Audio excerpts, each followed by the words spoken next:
ہمارے نبی پاک صلی اللہ علیہ وسلم کو اللہ نے سارے عالم کے لیے بھیجا، سارے انسانوں کے لیے بھیجا، سارے جنات کے لیے بھیجا، جانوروں چرند پرند کے لیے بھیجا۔ آپ کی چھوٹی سی عمر تھی، پتھر کے پاس سے گزرتے تھے، آواز آتی السلام علیکہ یا رسول اللہ۔ آپ درخت کے پاس سے گزرتے تھے، آواز آتی السلام علیکہ یا رسول اللہ۔ عرب کے تاجروں کا قافلہ شام جا رہا تھا، تو وہ زرقا میں وہاں ایک راہب رہتا تھا، بحیرہ، پڑی آپ پر۔ حضرت ابو طالب ان کو کہنے لگا تمہارے قافلے کا سردار کون ہے؟ انہوں نے کہا یہ ابو طالب۔ کہا تمہاری کل دعوت ہے؟ کہا تم نے پہلے تو آج تک نہیں کی، ہم یہاں سے گزرتے ہیں، کا ایک کام ہے۔ اگلے دن اس نے درخت کے نیچے سب بیٹھ گئے، کھانے کا انتظام۔ اس نے ایسے طائرانہ نظر ڈالی تو آپ نظر نہیں آئے۔ کہنے لگا سارے موجود ہیں؟ کہا نہیں، ایک بچہ ہے وہ اونٹ چرانے گیا ہوا۔ تو کہنے لگا اسی کی خاطر تو تنو کھوا رہے نے، تو تنو کہیں پوچھنا ہے، بلاؤ اسے۔ اب آپ کو بلایا گیا۔ جیسے اب یہ ہال بھر جائے تو برآمدے میں سامعین بیٹھ جائیں گے، تو آپ تشریف لائے تو چھاؤں ساری لوگوں نے بیٹھ کے کور کر لی تھی، تو دھوپ تھی، تو آپ نے پہلے یوں ایسے کر کے دیکھا تو چھاؤں بیٹھنے کی جگہ نہیں تھی، آپ دھوپ میں بیٹھ گئے۔ جو ہی آپ دھوپ میں بیٹھے، چند شاخوں نے تیزی سے اوپر آ کر آپ پہ سایہ کر لیا۔ تو بحیرہ یہ دیکھ رہا تھا، تو وہ کہنے لگا اس بچے کا باپ کون ہے؟ ابو طالب فرمانے لگے میں ہوں۔ کہا جھوٹ بولتے ہو، اس کا باپ مر چکا ہے۔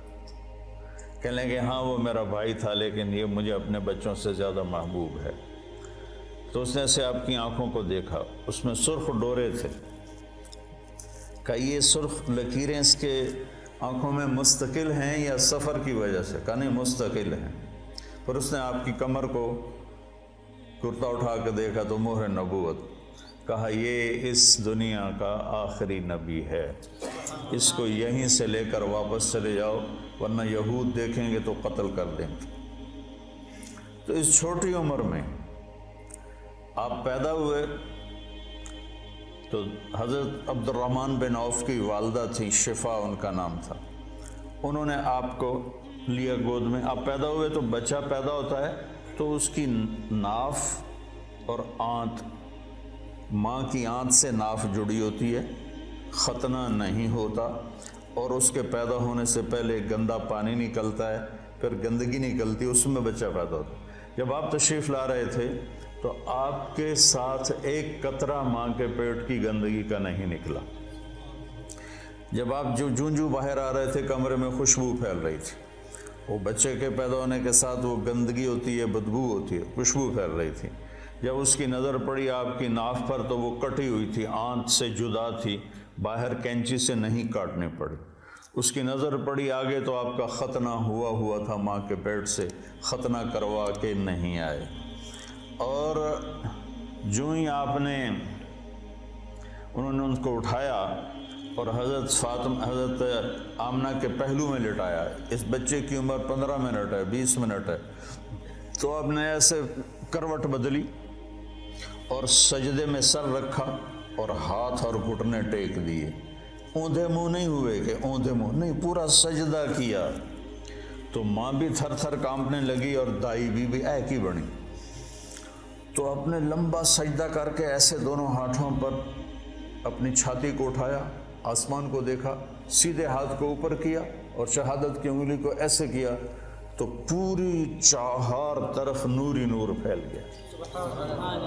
آپ گرے اور پھر بچہ یہ پیغام لے کر آئے کہ میں کچھ زندگی لے کر آیا ہوں جس میں نماز بہت بڑی چیز ہے، سجدہ بہت بڑی چیز ہے۔ بڑے درد کی بات ہے کہ امت کا 80-90% نماز چھوڑ چکا ہے، اور کچھ ایسے نادان ہیں جو کہتے جی نماز دل دی ہوندی ہے، اگر روٹی بھی دل دی کھا لیا کرو، نماز تو جی دل دی ہوندی ہے۔ کہ ہماری طرف ہیں بہت جاہل ایسے لوگ۔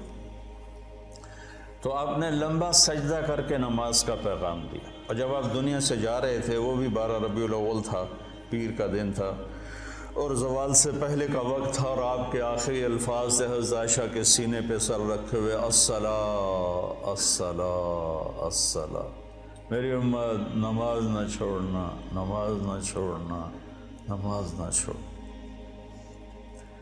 جعلت قرۃ عینی فی الصلاۃ، نماز۔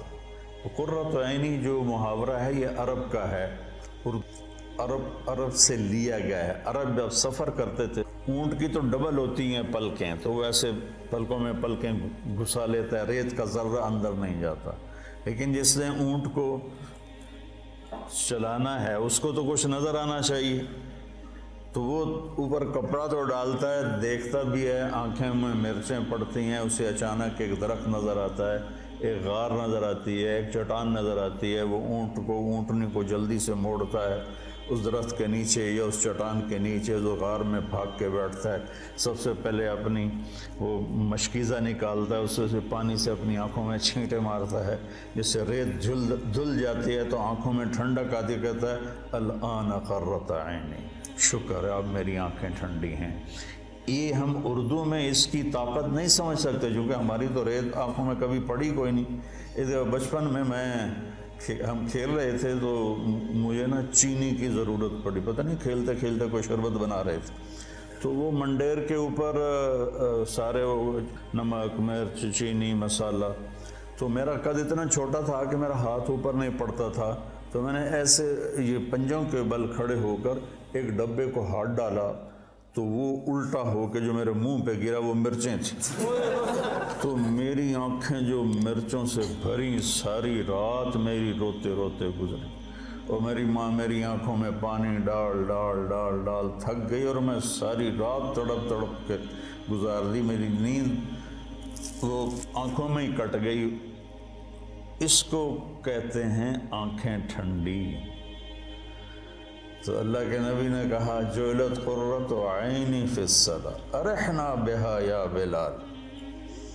تو ہم سب جو لوگ ہیں نا، جن کو ہمیں لوگ دیندار کہتے ہیں، علماء کہتے ہیں، یا ویسے تبلیغی کہتے ہیں، تصوف والے، خانقاہ والے کہتے ہیں، یہ رواج کی نماز پڑھتے ہیں، اور یہ بھی فریضہ ہے۔ اس کا مطلب یہ نہیں کہ اس کا ہمارے دل میں اس کی کمی آئے، یہی مطلوب ہے، لیکن آنکھوں کی ٹھنڈک بن جائے نماز، اس کے لیے مزید کوشش کرنی پڑتی ہے۔